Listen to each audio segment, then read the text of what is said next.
그동안 음악과 함께하는 주일복음 잠깐 묵상, 음악 한 곡을 백그라운드로 해서 주일복음에 대해서 묵상한 것을 글로써 이렇게 나눴습니다만, 여러분들도 아시다시피 코로나19 이 팬데믹 상황으로 인해서 연주자들을 모으고 또 대면해서 연주하고 녹화하는 그런 작업이 여의치 않게 됐습니다.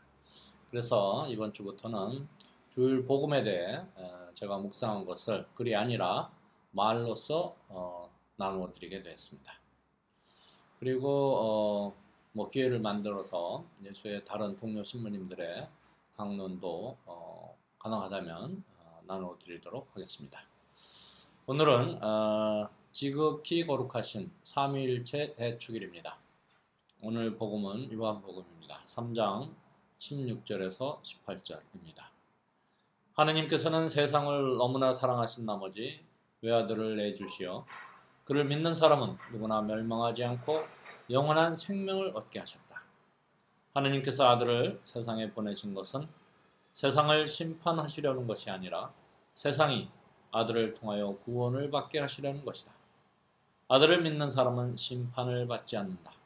그러나 믿지 않는 자는 이미 심판을 받았다. 하느님의 외아들의 이름을 믿지 않았기 때문이다. 주님의 말씀입니다. 요한복음은 90년대 쓰였습니다. 복음은 4복음서, 4개의 복음이 있죠. 이 4복음서 중에 요한복음은 가장 나중에 쓰였습니다. 그래서 이미 그 당시에 신학적 정립이 완성되었다고 신학자들은 보고 있습니다. 그래서 그런지 요한복음은 뭔가 교과서적인 색채가 뚜렷합니다. 우리가 믿어야 될 것들을 단정적으로 표현한 대목들이 많습니다. 오늘 복음도 그렇습니다. 하느님의 외아들 예수를 믿으면 멸망하지 않는다. 영원한 생명을 얻는다. 구원을 받는다. 심판받지 않는다. 라는 것입니다. 그러나 믿지 않는 자는 심판을 받는다. 외아들의 이름을 믿지 않았기 때문이다. 이런 식으로 대단히 단정적입니다. 내용 또한 오늘날에 읽을 때 많은 오해 소지가 있습니다. 대단히 독단적이고 배타적입니다. 예수를 믿으면 영원한 생명을 얻고 구원을 받는다. 그러나 예수의 이름을 믿지 않으면 이미 심판을 받은 것이다. 얼마나 배타적입니까? 외아들의 이름을 믿지 않았기 때문에 심판을 받는다니 이건 사실 말도 안 됩니다. 생각해 보십시오.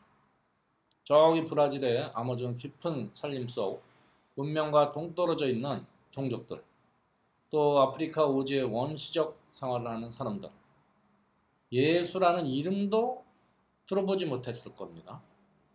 예수라는 이름을 모른다는 이유로 구원받지 못하고 심판을 받는다.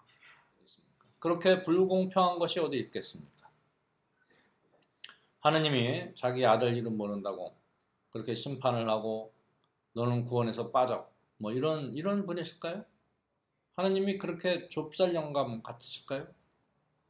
절대로 그렇지 않습니다.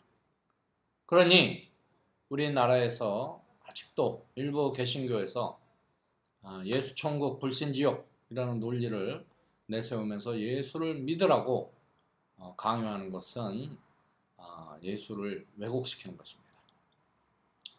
오늘 복음을 그렇게 독선적이고 배타적으로 해석하면 곤란합니다. 예수를 믿으면 구원을 받는다, 영원한 생명을 얻는다고 하는데 구원이 무엇입니까? 10원도 아니고. 구원론을 신학적으로 복잡하게 이야기할 필요 없습니다. 오늘 복음에서는 구원은 영원한 생명을 얻는 것, 멸망하지 않는 것, 심판받지 않는 것이라고 할 수 있고, 전통적 사고로는 우리가 사후에 천국 가는 것을 이야기할 수도 있습니다. 예수의 가르침은 아주 현실적이고 구체적이었습니다. 예를 들어 망대를 지을 때는 계산을 해야 한다. 또 적과 싸울 때 적의 숫자가 많으면 화평을 청해야 한다. 등등 굉장히 구체적이고 현실적입니다. 그래서 구원의 개념도 현실적이고 구체적이어야 합니다. 그렇게 생각하면 구원은 일상 안에서 기쁘고 행복하게 사는 것, 이렇게 정의할 수 있습니다.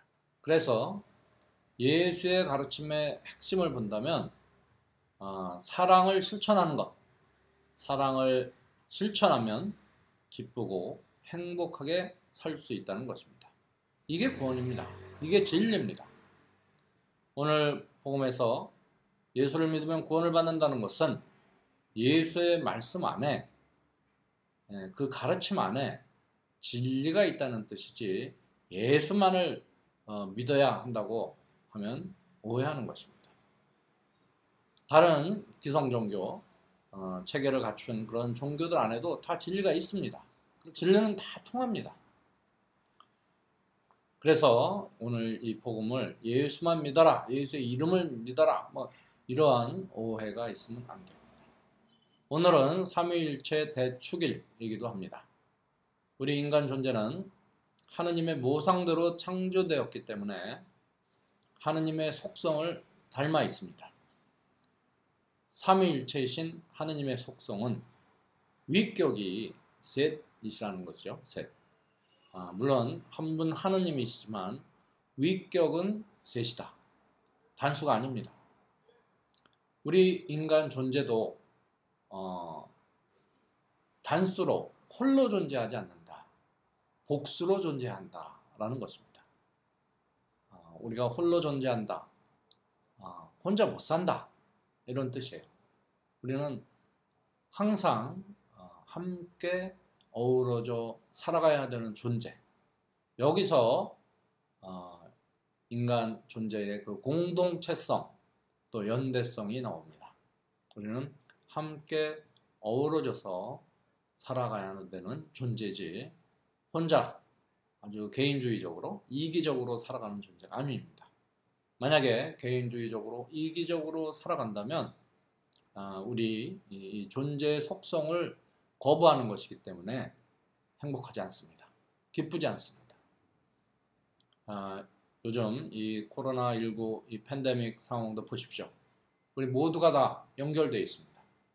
세계적인 문제로 대두되는 기후 위기라든지 생태적 위기, 이 모든 것들도 다 연결되어 있습니다. 그래서 어느 한 나라만, 어느 한 지역만 잘 된다고 해서 우리 모두가 이 문제를 해결할 수 없습니다. 따라서 이런 지구적인 문제는 다 함께 머리를 맞대고 함께 풀어나가야 합니다. 오늘 이 삼위일체 대축일을 맞이해서 위격이 셋인 복수로 존재하시는 하나님의 그 속성을 닮은 우리 인간 존재도 함께 어우러져서 살아가야 된다는 것을 마음속에 깊게 새겨서 우리 일상 안에서 어떻게 하면 이런 여러 가지 생태 위기나 기후 위기를 해결해 나갈 수 있을지 깊이 생각하고 또 도모해 나가야 될 것 같습니다. 오늘 이 삼위일체 주기를 맞이해서 우리 인간 존재들이 하나님을 닮은 모상으로서 복수로 함께 어우러져서 살아가야 된다는 것 마음속 깊이 새겨야 되겠습니다. 고맙습니다.